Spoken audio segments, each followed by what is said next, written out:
Assalamualaikum warahmatullahi wabarakatuh. Perkenalkan, nama saya Mina Saharah. Saya dari Pendidikan Guru Madrasah Ibtidaiyah semester 6. Di sini saya akan menjelaskan materi tentang keabsahan data. Untuk memenuhi tugas mata kuliah saya, Metodologi Penelitian 2, dengan dosen pengampu Dr. Ahmad Muadin MPD. Disimak ya teman-teman. Nah teman-teman, apa sih yang dimaksud dengan keabsahan data? Keabsahan data adalah standar kebenaran suatu data hasil penelitian yang lebih menekankan pada informasi daripada sikap dan jumlah orang. Tujuannya apa? Untuk menjamin keakuratan dan menguji data yang diperoleh. Sering kita temui ya teman-teman, peneliti itu mengalami kesulitan dengan data yang mereka peroleh. Nah, untuk menghindari kesalahan data yang sudah terkumpul, maka peneliti perlu melakukan keabsahan data. Kenapa sih keabsahan data ini diperlukan? Tujuannya untuk memperoleh tingkat kepercayaan yang berkaitan dengan seberapa jauh kebenaran dari hasil penelitian. Kemudian memperjelas dan mengungkapkan data menggunakan fakta yang aktual di lapangan. Oke, next. Nah, teman-teman, ternyata ada 4 kriteria keabsahan data. Yang pertama adalah kredibilitas. Kredibilitas ini adalah ukuran tentang kebenaran data yang diperoleh oleh peneliti dengan instrumen sehingga tingkat kepercayaan data hasil dari penelitian dapat tercapai. Nah, kemudian apakah instrumen tadi itu sungguh-sungguh mengukur variabel yang sesungguhnya? Jika instrumen tersebut tidak mengukur variabel yang sesungguhnya, maka data yang diperoleh tidaklah sesuai dengan kebenaran, sehingga hasil penelitian juga tidak bisa dipercayai, teman-teman. Yang kedua, ada dependability, yaitu penelitian yang dilakukan oleh orang lain dengan proses penelitian yang sama dan akan memperoleh hasil yang sama juga. Jadi, dependability ini untuk menunjukkan sejauh mana alat pengukuran dapat dipercaya dan diandalkan teman-teman.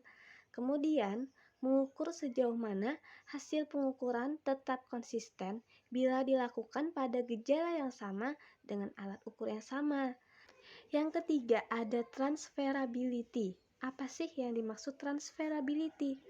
Yaitu yang berkenaan dengan generalisasi. Sampai di manakah generalisasi yang dirumuskan juga dapat berlaku bagi kasus-kasus lain di luar penelitian.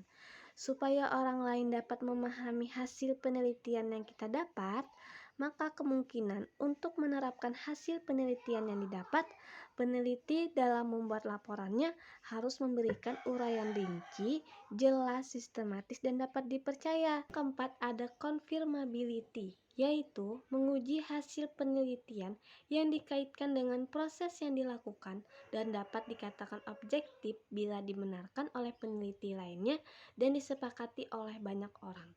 Jadi confirmability ini menguji hasil penelitian kemudian dikaitkan dengan proses yang dilakukan. Jika hasil penelitian merupakan fungsi dari proses penelitian yang dilakukan disetujui oleh banyak orang, maka penelitian kita telah memenuhi standar confirmability. Nah, ternyata ada 10 teknik pemeriksaan keabsahan data. Ayo kita lihat ya teman-teman. Yang pertama ada perpanjangan keikutsertaan. Artinya di sini peneliti melakukan pengamatan, wawancara, kembali dengan sumber data yang pernah ditemui atau belum pernah ditemui. Nah, dengan perpanjangan pengamatan ini, maka hubungan peneliti dengan narasumber akan semakin akrab. Nah, bila sudah terjadi keakraban, maka kehadiran peneliti ini tidak dianggap mengganggu. Karena biasanya pada tahap awal peneliti ketika memasuki lapangan masih dianggap orang asing dan informasi yang diberikan juga masih belum lengkap. Nah, dengan perpanjangan pengamatan ini, peneliti bisa mengecek kembali apakah data yang diberikan selama ini data yang benar atau tidak. Yang kedua ada ketekunan pengamatan, yaitu ketika melakukan penelitian, maka peneliti melakukan pengamatan secara terus-menerus dengan membaca berbagai referensi buku maupun hasil penelitian. Di sini, peneliti dapat melakukan kembali pengecekan apakah data yang telah ditemukan itu benar atau tidak. Nah, selain itu, peneliti juga dapat memberikan data yang akurat dan sistematis tentang apa yang diamatinya. Yang ketiga, ada triangulasi, yaitu kegiatan pengecekan data melalui beragam sumber, teknik, dan waktu. Ada 4 macam triangulasi, yaitu sumber, metode, penyidik, dan teori. Jadi, yang pertama ada triangulasi sumber, yaitu untuk menguji kepercayaan data dilakukan dengan cara mengecek data yang telah diperoleh melalui beberapa sumber. Yang kedua, untuk triangulasi teknik, yaitu untuk menguji kredibilitas data dilakukan dengan cara mengecek data kepada sumber yang sama dengan teknik yang berbeda. Misalnya, data yang diperoleh dengan wawancara kemudian dicek dengan observasi atau kuesioner. Yang ketiga ada triangulasi penyidik, yaitu menggunakan peneliti lainnya untuk mengecek data hasil penelitian, kemudian dibandingkan hasil pekerjaan peneliti dengan peneliti lainnya. Yang keempat ada triangulasi teori, yaitu untuk fakta yang tidak dapat dijelaskan dengan satu teori saja dan hasil penelitiannya dibandingkan dengan teori yang ada. Yang keempat ada pengecekan sejawat melalui diskusi, yaitu pemeriksaan yang dilakukan dengan mengumpulkan rekan atau teman sebaya yang memiliki pengetahuan yang sama tentang apa yang sedang diteliti, sehingga dapat mereview persepsi yang sedang dilakukan. Next, adanya pendukung untuk membuktikan data yang telah ditemukan oleh peneliti. Contohnya ya teman-teman, data hasil wawancara perlu didukung dengan adanya rekaman wawancara. Kemudian, alat-alat bantu perekam data dalam penelitian kualitatif seperti kamera, alat rekam suara, itu sangat diperlukan untuk mendukung kredibilitas data yang telah ditemukan oleh peneliti. Yang keenam adalah analisis kasus negatif, yaitu teknik analisis kasus negatif yang dilakukan dengan jalan mengumpulkan contoh dan kasus yang tidak sesuai dengan pola dan informasi yang telah dikumpulkan dan digunakan sebagai bahan pembanding. Artinya, kasus yang tidak sesuai atau berbeda dengan hasil penelitian hingga pada saat tertentu. Melakukan analisis kasus negatif ini berarti peneliti mencari data yang berbeda atau bahkan bertentangan dengan data yang telah ditemukan. Bila tidak ada lagi data yang berbeda atau bertentangan dengan temuan kita, berarti data yang telah kita temukan ini sudah dapat dipercaya.